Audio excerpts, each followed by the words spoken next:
श्रीमन्नारायण नारायण नारायण, लक्ष्मी नारायण नारायण नारायण, तुलसी नारायण नारायण, श्रीमन्नारायण नारायण नारायण, हे नाथ नारायण सुदेवा, हे नाथ नारायण वासुदेवा। बोलो कार्तिक महात्म की जय। जैसा कि ये कार्तिक का पावन महीना चल रहा है, उसमें ये कार्तिक महात्म का आज 22वां अध्याय। गोवर्धन पूजा के बाद महत्व बतलाने के बाद नारद जी कहने लगे, राजा पृथ्वी कार्तिक सुदी दूज को यम द्वितीया कहते हैं। इस दिन यमुना स्नान करके यमराज का पूजन किया जाता है। दीपावली के बाद भी इस द्वितीया को भैया दूज भी कहते हैं। इस दिन भाई अपने घर भोजन न करे। यदि अपनी बहन न हो तो गुरु की कन्या भी बहन के समान होती है, अतः उसे भी बहन माने। एक दिन बहन अपने भाई की आयु बढ़ाने की कामना से 8 चिरंजीवी मार्कंडेय, बलि, व्यास, हनुमान, विभीषण, कृपाचार्य, अश्वत्थामा, परशुराम का विधि पूर्वक पूजन करे। तत्पश्चात भाई को बुलाकर उसको तिलक लगाते हुए सूर्य, चंद्रमा, पृथ्वी, समुद्र, वेद, पुराण, तप, सत्य, ब्रह्मा, विष्णु, महेश, देवता, मुनि व धर्म मेरे भाई की रक्षा करे। जब तक पृथ्वी पर सूर्य आदि स्थित है तब तक मेरे भाई की संगति चले।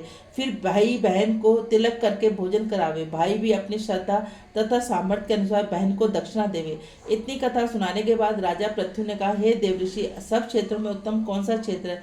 तब नारद जी कहने लगे, हे राजन, सब क्षेत्रों में उत्तम गंगा तथा यमुना का संगम है, जिसमें स्नान आदि करने की इच्छा से ब्रह्मा आदि देवता भी करते हैं। गंगा के स्मरण मात्र से अनेक पाप नष्ट हो जाते हैं। जो कोई गंगा में स्नान करता है उसके समस्त पाप क्षय हो जाते हैं। उसकी कई पीढ़ियों को परम पद की प्राप्ति होती है। गंगा में स्नान की अभिलाषा करने मात्र से मनुष्य अनेक जन्मों के पापों से मुक्त हो जाता है। गोदावरी, कृष्णा, रेवा, अमरावती, तुगा, भ्रंदा, कावेरी, यमुना, बहुधा, चैत्रवती, ताम्रवती, सरयू आदि नदियां तथा सभी तीर्थ गंगा में स्थित है। काशी क्षेत्र सब क्षेत्रों में उत्तम है। जो काशी वास करते हुए जीवन मुक्त हो जाते हैं। जो व्यक्ति काशी क्षेत्र का स्मरण करते हुए शरीर त्यागते हुए मोक्ष को प्राप्त होता है। बोलो राधे राधे। इस हर रोज 2 अध्याय करने पड़ेंगे क्योंकि 35 अध्याय है।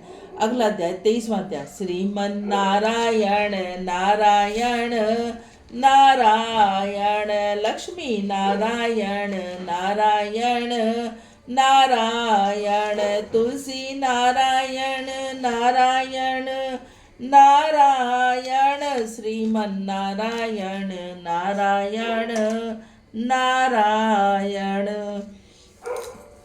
नौवें तीर्थ में सूत जी ने इतनी कथा सुनाने के बाद ऋषि मुनियों ने निवेदन किया, हे सूत जी, अब आप कृपा करके भगवान के चरणों के से उत्पन्न हुई गंगा जी का महात्म सुनाई। तब सूत जी बोले, ऋषियों, इस संबंध में नारद मुनि ने जो कुछ राजा पृथ्वी से कहा था वही मैं तुमको सुनाता हूँ।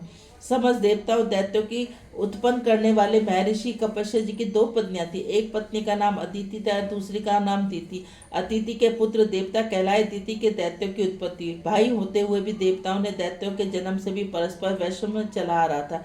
कलांतर में प्रहलाद का पौत्र और विमोचन का पुत्र दैत्यराज बलि दैत्य के राजा बना। उनकी सेना अत्यंत विशाल थी। समस्त पृथ्वी पर विजय प्राप्त करने के बाद उसने स्वर्ग पर अधिकार जमाने के लिए देवताओं पर चढ़ाई कर दी। अपने राज्य को दैत्यों से घिरा हुआ देखकर इंद्र सभी देवता युद्ध करने के लिए मैदान में आ डटे। अत्यंत घोर संग्राम हुआ जो अनेक वर्षों तक चलता रहा। जब देवताओं ने देखा कि दैत्य की शक्ति में कोई भी कमी नहीं आई, वे निरंतर आगे बढ़े, तो देवता मैदान छोड़कर भाग खड़े हुए। इस प्रकार दैत्यों के स्वर्ग का अधिकार कर लिया। बलि स्वयं इंद्रासन पर बैठकर शासन करने लगे।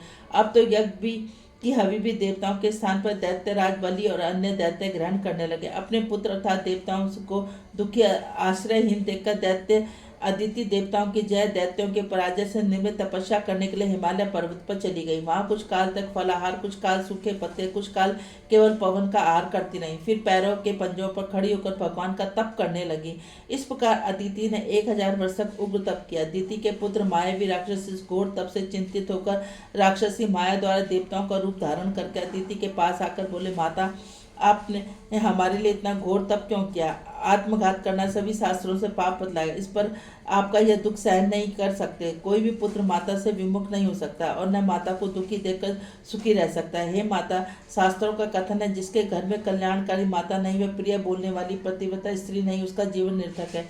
अतः आप अपना तप छोड़कर हमारे साथ चले, अपने पुत्रों को सुखी कीजिए। मायावी दैत्यों के इस प्रकार कहने पर भी अदिति समाधि से विचलित न हुई। तब उसने अदिति को मार कर डालने का निश्चय किया। इस कुकर्म के लिए दैत्यों ने उस वन में आग लगा दी, जिससे अदिति का तप कर रही थी।